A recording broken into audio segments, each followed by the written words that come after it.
एक बड़ी कंट्रोवर्सी सामने आई है कि जहां पर जो है सनराइजर्स हैदराबाद की जो ओनर हैं काव्या मरान, उन्होंने अबरार अहमद को जब साइन किया तो उस पर इंडिया में जो है वो बहुत तनकीद का सिलसिला शुरू हुआ। और ख़ास तौर से सुनील गावस्कर जैसे लेजेंडरी बैट्समैन ने जिस अंदाज से बयानात दिए हैं, जिस तरह से बातें की, वो हरगिज़ हरगिज़ जो है वो उनके शायान शान नहीं है। यहाँ तक कहा गया कि सनराइजर हैदराबाद का बाइकआउट किया जाए और अबरार अहमद को जो टीम में शामिल करने का मामला है, ये उन्होंने कहा कि उन शौदा के साथ जो उनके जो हलाक होने वाले लोग हैं उनके साथ एक ज़्यादती है, ज़ख्मी होने वाले फौजियों के साथ, सिविलियन के साथ ज़्यादती है कि जनाब जो है वो अबरार अहमद को सनराइजर्स ने अपने स्क्वाड में शामिल किया है। स्पोर्ट्स को हमेशा से हम बात करते हैं कि पॉलिटिक्स से दूर रखना चाहिए, और जब सुनील गावस्कर जैसे बैट्समैन, सुनील गावस्कर जैसे लोग कि जिनका पाकिस्तान में भी उतनी इज्जत की जाती है, उनकी इतनी रिस्पेक्ट की जाती है, जब वो इस किस्म की बातें करते हैं तो डेफिनेटली जो है वो खेल की असल रूह जो है वो सबूताज होती है। इस वक्त इमरान यूसुफजई साहब हमारे साथ मौजूद हैं, उनसे हम जानेंगे ज़रा ये सुनील गावस्कर का जो स्टेटमेंट आया है। इमरान साहब, आप हमेशा ये बात करते हैं कि जब इंडिया की टीम पेशावर आई थी तो बहुत ज़्यादा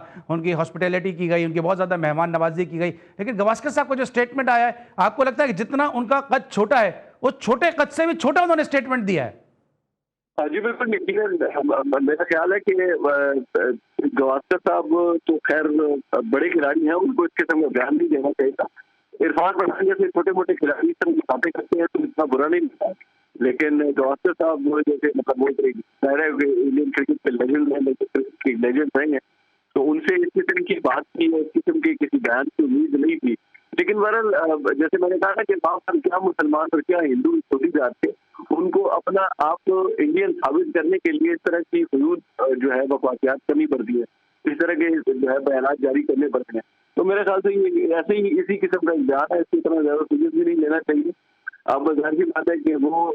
इस बात के ऊपर बड़े ज्यादा अपसेट है, नाराज है कि उनकी इंडियन एक जो है खातून उन्होंने जो टीम में लिया है अबरार को, तो जाहिर सी बात है कि वो उसके ऊपर अपसेट है, खफा है। लेकिन जाहिर सी बात है कि उन्होंने बड़ा क्लियर भी कहा है कि मेरी टीम है, मेरे पैसे हैं, मेरी मर्जी है, और जब भी मुझे जरूरत पड़ी कि मैं अबरार को खिलाऊंगी। बल्कि यहाँ तक उन्होंने कहा है कि अगर आईपीएल में पाकिस्तान के खिलाड़ियों को दरवाजे खुलते हैं तो मैं 10 मिलियन तक भी खरीदने को तैयार हूँ अबरार को।